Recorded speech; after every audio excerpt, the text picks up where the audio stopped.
अरे, मुझे तो बहुत भूख लगी है, लेकिन क्या करे, घर में अभी थोड़ा भी अनाज नहीं है और अभी इस तेज बारिश में मैं बाहर जाकर अनाज भी नहीं ला सकती। हे ऊपर वाले, अब मैं क्या करूं? काश इस ठंडी ठंडी बारिश में गर्मा गर्म पाव भाजी खाने को मिल जाती तो कितना अच्छा होता। मीनू मौसी के ऐसा कहते ही उन्हें कालू और गोरी के पाव भाजी के ठेले की याद आ जाती है। अरे हाँ, मैं तो भूल ही गई थी। मैं अभी फटाक से कालू को फोन करके उसके दुकान से गर्मा गर्म 2 प्लेट पाव भाजी ऑर्डर करती हूँ। मीनू मौसी अपने मोबाइल से कालू कौवे को फोन करती है। हेलो मीनू मौसी, कालू और गोरी के पाव भाजी सेंटर में आपका स्वागत है। कहिए, मैं आपकी क्या सेवा कर सकता हूँ? कालू, मुझे गर्मा गर्म 2 प्लेट पाव भाजी ऑर्डर करनी है और साथ में 2 जोड़ी एक्स्ट्रा पाव भी। हाँ हाँ, ठीक है मीनू मौसी, अगले 10 मिनट में आपका ऑर्डर आपके घर पर पहुँच जाएगा। शुक्रिया कालू। अगले 10 मिनट में कालू मीनू मौसी का ऑर्डर लेकर उनके घर के बाहर आ जाता है। ये लीजिए मीनू मौसी, आपका ऑर्डर। अरे वाह कालू, तेरी फूड डिलीवरी तो बहुत फास्ट है। शुक्रिया मीनू मौसी, चलिए अब मैं चलता हूँ। मीनू मौसी कालू के मोबाइल पर ऑर्डर का ऑनलाइन पेमेंट कर देती है। कालू वहाँ से चला जाता है। चलो अब गर्मा गर्म पाव भाजी खा लेती हूँ।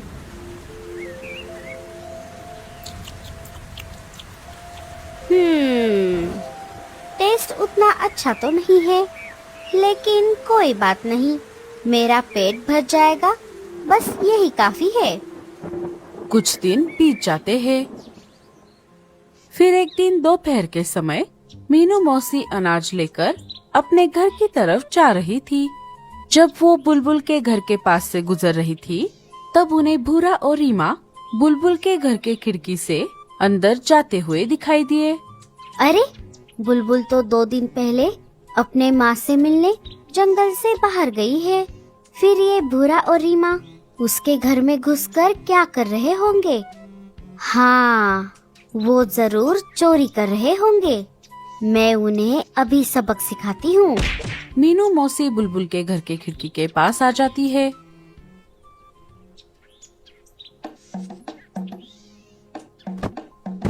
अरे वाह रीमा, आज तो हमारी लॉटरी लग गई। आज इतने दिनों बाद हमें इतना सारा अनाज एक साथ मिला है। अब हमें बहुत दिनों तक चोरी करने की जरूरत नहीं पड़ेगी। हाँ भूरे जी, चलिए अब कोई हमें देख ले, इससे पहले हम ये अनाज लेकर यहाँ से निकलते हैं। दोनों वहाँ से निकलने ही वाले थे। अरे अरे अरे, रुक जाओ, कहाँ जा रहे हो? बदमाश कहीं के, तुम दोनों को चोरी करने में जरा भी शर्म नहीं आई? रुको, अब मैं तुम दोनों को सीधा राजा जी के पास लेकर जाती हूँ। वही तुम्हें सजा देंगे। 2-4 महीने जेल में बिताओगे, तब तुम्हें पता चलेगा।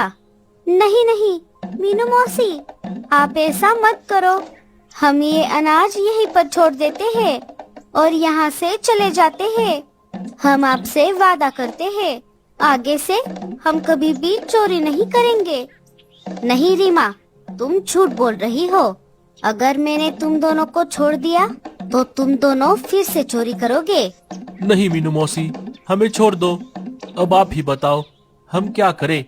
हमारे पास न रहने के लिए घर है, न खाने के लिए अनाज, और हमें चोरी करने के अलावा दूसरा कुछ आता भी तो नहीं है। अरे तो क्या चोरी करोगे? चोरी करना गलत बात है। अच्छे से मेहनत करो, खुद का अनाज खुद ढूंढो, पसीना बहाकर अपना नया घोंसला बनाओ। और रही बात काम की, तो कल सुबह मेरे घर आकर मुझसे मिलना, मैं तुम्हें काम देती हूँ। ये लो, तुम मेरे अनाज में से थोड़ा अनाज लेकर जाओ। ठीक है मीनू मौसी, आपका बहुत बहुत शुक्रिया, हम आ जाएंगे। रीमा और भूरा अनाज लेकर वहाँ से चले जाते हैं। मीनू मौसी भी अपना अनाज लेकर अपने घर में आ जाती है। मीनू, तूने तो उन दोनों को बोल दिया, लेकिन अब तुम उन्हें क्या काम दोगी? मीनू मौसी ऐसा सोच ही रही थी, तभी उन्हें बाहर से एक खुशबू आ जाती है।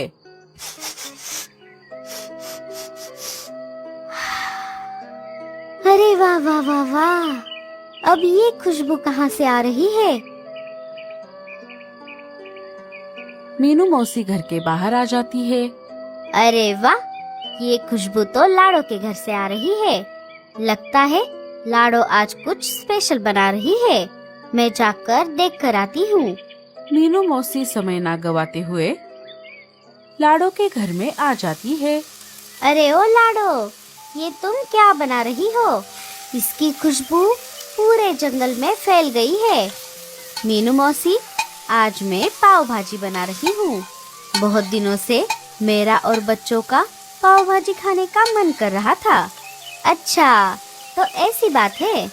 लेकिन सच में लाडो, इसकी खुशबू बहुत दूर दूर तक जा रही है। अगर खुशबू इतनी अच्छी है तो पाव भाजी कितनी अच्छी होगी। शुक्रिया मीनू मौसी। रुकिए, मैं अभी हम सब के लिए पाव भाजी की प्लेट्स लगा देती हूँ। लाडो सबके लिए पाव भाजी की प्लेट्स लगा देती है। सारे पाव भाजी खाने लगते हैं। वाह मम्मी, ये पाव भाजी तो बहुत अच्छी बनी है। हाँ मम्मी, ये पाव भाजी कालू मामा के दुकान से भी अच्छी बनी है। पिंकी के ऐसा कहते ही मीनू मौसी के दिमाग की बत्ती जल जाती है। सच में लाडो, ये पाव भाजी बहुत बढ़िया बनी है। तुम एक काम क्यों नहीं करती? तुम भी कालू और गोरी की तरह अपना एक पाव भाजी का दुकान शुरू करो। अरे नहीं नहीं मीनू मौसी, ये सिर्फ बोलने में आसान लगता है। असलियत में दुकान लगाना बहुत मुश्किल का काम होता है। और मैं अकेली दुकान कैसे लगाऊंगी? बल्लू जी तो काम के सिलसिले में बाहर रहते हैं और मेरे बच्चे भी अभी बहुत छोटे हैं। अरे लाडो, तुम्हें अकेले दुकान लगाने को कौन बोल रहा है? तुम्हें दुकान लगाने में मैं मदद कर दूंगी और दुकान के काम में हाथ बटाने के लिए मैं तुम्हें 2 पंछी भी दूंगी। वो सब तो ठीक है मीनू मौसी, लेकिन कालू भैया और गोरी भाभी का क्या? अगर मैंने उनकी तरह पाव भाजी का दुकान लगाया तो उनके ग्राहक कम हो जाएंगे। अरे लाडो, तू इतना मत सोच। सबका अपना अपना हिस्सा होता है। ठीक है मौसी, अगर ऐसी बात है तो मैं तैयार हूँ। मेरी इस दुकान से बल्लू जी को बहुत मदद मिलेगी। चलो फिर हम सब काम पर लग जाते हैं। सारे काम पर लग जाते हैं। मीनू मौसी भूरे और रीमा को लाडो के पाव भाजी के दुकान पर काम दे देती है। देखते ही देखते लाडो का पाव भाजी सेंटर शुरू हो जाता है। धीरे धीरे ग्राहक भी आने लग जाते हैं। अरे वाह लाडो, तुम्हारे पाव भाजी का तो जवाब नहीं। हाँ लाडो आंटी, ये पाव भाजी तो बहुत टेस्टी बनी है। कुछ दिन ऐसे ही बीत जाते हैं। देखते ही देखते लाडो के पाव भाजी की दुकान पूरे जंगल में फेमस हो जाती है। दूर दूर से पंछी आकर लाडो के दुकान की पाव भाजी खाने लगते हैं। इससे कालू और गोरी के सारे ग्राहक लाडो के दुकान पर आने लगते हैं। अजी, अब हम क्या करेंगे? इस लाडो ने तो हमारा पूरा धंधा चौपट कर दिया। हमारे सारे ग्राहक अब उसके दुकान पर जा रहे हैं। कोई बात नहीं गोरी, सबका अपना अपना हिस्सा होता है। ऐसे कोई भी किसी के भी ग्राहक नहीं छीन सकता। अब हमें थोड़ी और मेहनत करनी पड़ेगी। इधर चील के इलाके में अरे ओ बटले, मुझे बहुत भूख लगी है। जल्दी से जाकर मेरे लिए कुछ खाने को लेकर आ। सरदार, आप अभी मेरे साथ चलिए। आज मैं आपको ऐसी चीज खिलाऊंगा जिसे खाकर आप उस चीज के दीवाने हो जाओगे। अच्छा, तो ऐसी बात है। चल फिर। बटला सरदार को लेकर सुंदरबन जंगल में आ जाता है। वो उसे लाडो और गोरी के पाव भाजी के दुकानों के पास लेकर आता है। बोलिए सरदार, आपको कौन से दुकान पर जाना है? उस लाडो चिड़िया की दुकान पर बहुत सारे ग्राहक दिख रहे हैं। इसका मतलब वहाँ की पाव भाजी खाने में बढ़िया रहेगी। चल हम वहीं चलते हैं। दोनों लाड़ो की दुकान पर आ जाते हैं। अरे ओ चिड़िया, जल्दी से हम दोनों के लिए गर्मा गर्म 2 प्लेट पाव भाजी लगा दे। लाड़ो दोनों के लिए पाव भाजी की प्लेट्स लगा देती है। थोड़ी ही देर में दोनों पेट भर पाव भाजी खा लेते हैं। थोड़ी देर बाद पाव भाजी खत्म करके दोनों बिना पैसे दिए वहाँ से जाने लगते हैं। तभी रीमा उन्हें रोक लेती है। अरे अरे, तुम दोनों बिना पैसे दिए कहाँ जा रहे हो? तुम दोनों के 200 रुपए हुए। क्या क्या कहा 200 रुपए? क्यों रे कवि, तू हमसे पैसे मांगेगी? अगर तुझे ये दुकान ठीक से चलानी है तो तू हमसे पैसे मत मांग। और हाँ, अब से हम यहाँ रोज आएंगे। हमें ऐसे ही रोज पाव भाजी खिलाना, वो भी बिना पैसे के। चलिए सरदार। इतना बोलकर दोनों वहाँ से चले जाते हैं। कुछ दिन ऐसा ही चलता रहा।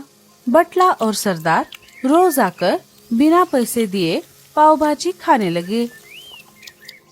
फिर एक दिन मीनू मौसी ने उन्हें बिना पैसे दिए पाव भाजी खिलाने से मना कर दिया।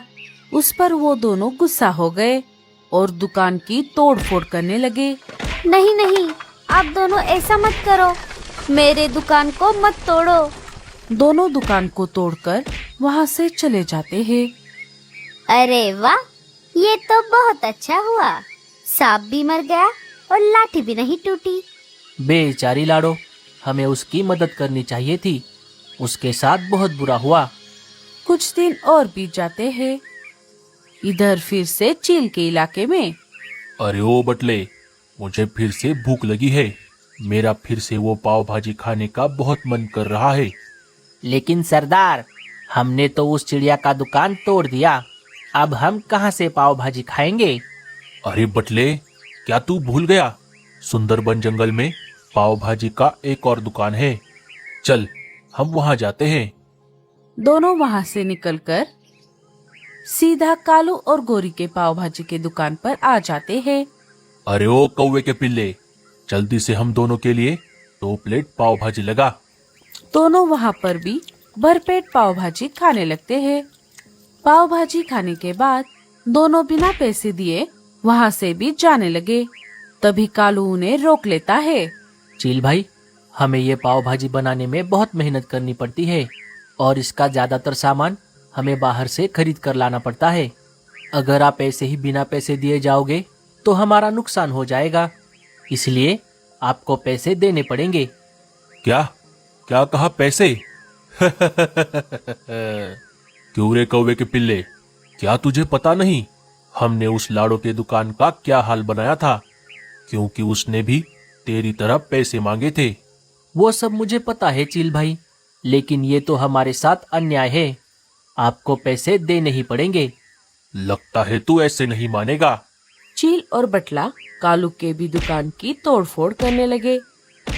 ये सारा नजारा लाडो, रीमा, भूरा और मीनू मौसी लाडो के घोंसले के बाहर बैठकर देख रहे थे।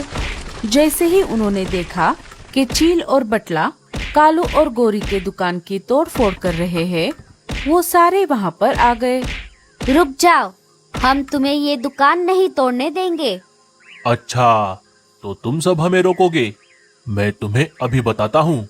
चील सब पर हमला करे उससे पहले सारे मिलकर उन दोनों पर हमला बोल देते हैं। थोड़ी ही देर में चील और बटला वहाँ से भाग जाते हैं। लाडो, हमें माफ कर दो।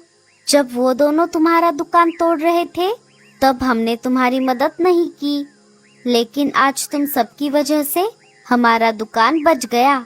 हमें लगा तुम्हारा दुकान टूटने से हमारे ग्राहक हमारे दुकान पर वापस आ जाएंगे। दोस्तों, अब ये सब जाने दो। अब हम सब मिलकर एक साथ एक ही दुकान लगाते हैं। जो भी पैसे मिलेंगे हम सब में बराबर बांट लेंगे। देखते ही देखते सारे मिलकर एक बड़ा सा पाव भाजी का दुकान लगा लेते हैं और सब हंसी खुशी से रहने लगते हैं।